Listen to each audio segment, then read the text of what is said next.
The eternal question. I'm new to this. What drawing tablet should I get? When I'm asked this question, my answer is, I'm not really sure. It kind of depends. And that's what this video is going to answer. Hello, my name is Brad. I review tech for creative professionals. And this question does not have a one-size-fits-all answer. Even though I've listed these in order of where I usually start and how I go down the list, your answer may vary based on what you want to draw on, what your budget is, and those sort of things. And we're going to cover that. So if I'm just asked that question point blank, usually the thing I say is an iPad. I like drawing on an iPad. I think it's a great device and I think it's a really good value. But which iPad?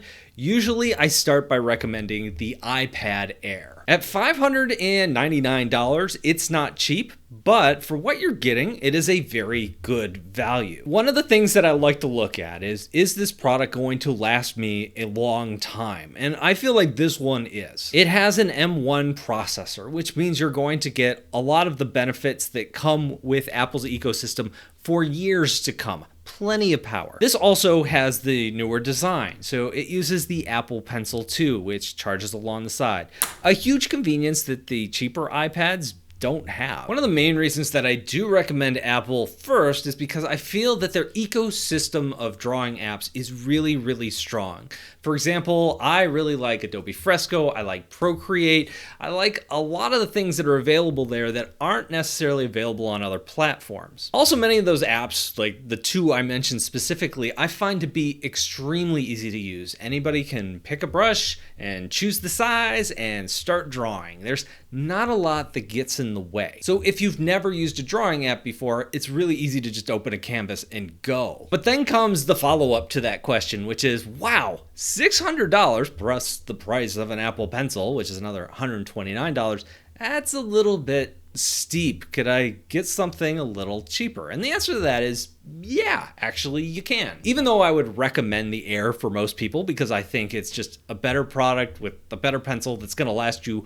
longer if you are on a budget, but you still like the idea of an iPad, the 9th gen iPad, which came out in the fall of 2021, is the next thing I would recommend. Now that thing starts at $329. You do have to buy the Apple Pencil separately, which is another $100, so you're looking at $429. You get pretty much the same benefits. You get the app ecosystem, you get the same great drawing experience with the Apple Pencil, but you get it at a lower cost. Now the problem is that it is an older Apple Pencil, so you do have to charge it by plugging it into a cord or plugging it into the bottom of the iPad. That's just a quality of life thing that I really like about the Apple Pencil 2.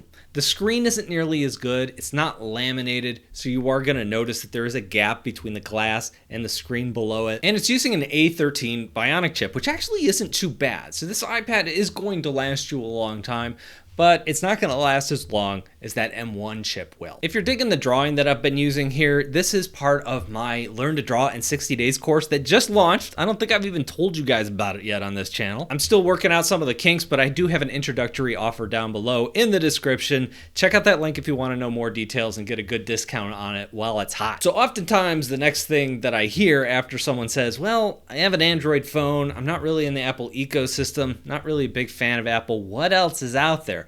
Well, that's when I tell people, go Android. If you have some money to spend, the number one thing that I would recommend is the Samsung Galaxy Tab S8. That is the latest version of Samsung's Galaxy tablet lineup. Now, the good news here is even though that is going to run you $650, it comes with a pen packed in, so you don't have to pay extra for it. And unlike Apple products, Samsung products go on sale all the time, so it's not unusual to find this for like $100 less or more. I would say that the S8 is equivalent to the iPad Air. So you're getting a lot of the bells and whistles. You're getting a really nice Snapdragon processor. You're getting a really, really nice screen. You're just getting this really amazing tablet for a really good price. What about the drawing app ecosystem? It's not as robust as the iPads. However, there are some standouts out there. I always recommend Clip Studio.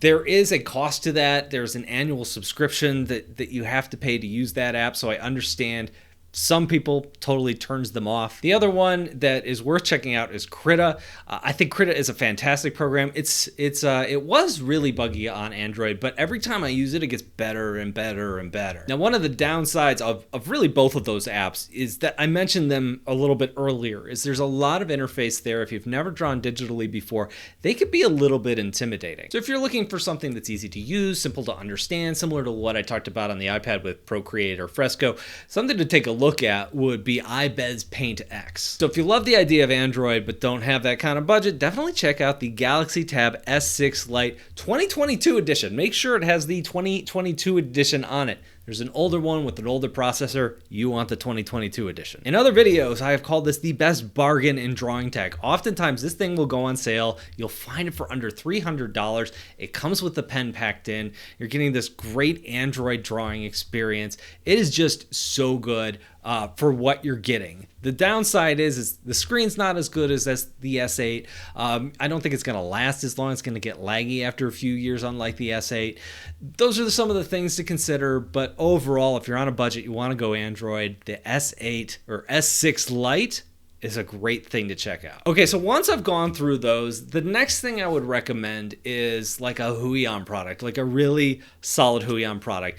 I like those 16-inch screens. That's a good size for me if you're plugging this into a Windows or Mac computer. So I would check out the HUION Canvas 16. This thing does come in at $400. You can get cheaper HUIONs. The reason I recommend the 16 first is because I just really like drawing on Windows in that 16-inch and bigger category. Once you get bigger to like the 21-inch, 24-inch HUIONs, it gets kind of expensive, but if you're just starting out, I think 16 inches is a really good place to look. Now, one of the great things is that the HUION is designed for artists. These other tablets that I've talked about up to this point can definitely be used for artists. A lot of people use them for art. However, they're not designed for art. This one is. The pen feels really smooth. There is a matte screen on it, so it just feels very natural. You are using it on Windows, so you're going to be using programs like Krita. You're going to be using programs like Clip Studio, Photoshop. That is one of the downsides of Windows. You can get Adobe Fresco, which is a very mobile-like app, but that relies on touch gestures. This is not a touch screen. So I think the learning curve of the software on Windows is going to be a little bit steeper than it is on an Android or an iPad. However, if you already have a Windows computer, adding something to it is a way to save money. Now, $400. What if you do want something a little bit cheaper? I gotcha. I would check out the HUION Canvas 12 for $239. Now, obviously, this is considerably smaller. It is going to save you some money, but it's pretty much the same product. You're going to get the same high-quality pen. You're going to get the same kind of screen here.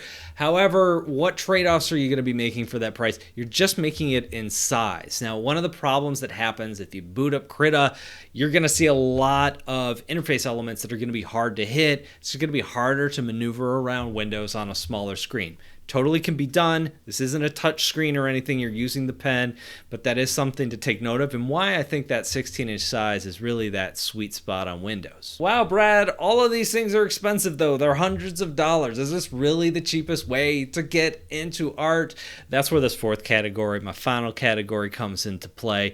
I recommend the XP Pen DECO MW. Now, this thing starts at $70, so you're getting under that $100 threshold. And the reason you could do that is because this doesn't have a built-in screen. It connects to a Mac or a Windows PC, even a Linux PC. And the reason I recommend this one is because it's also wireless. You can charge it on up and you don't need any kind of cord. So you can kind of move it around your desk, set it on your lap, you could draw with it.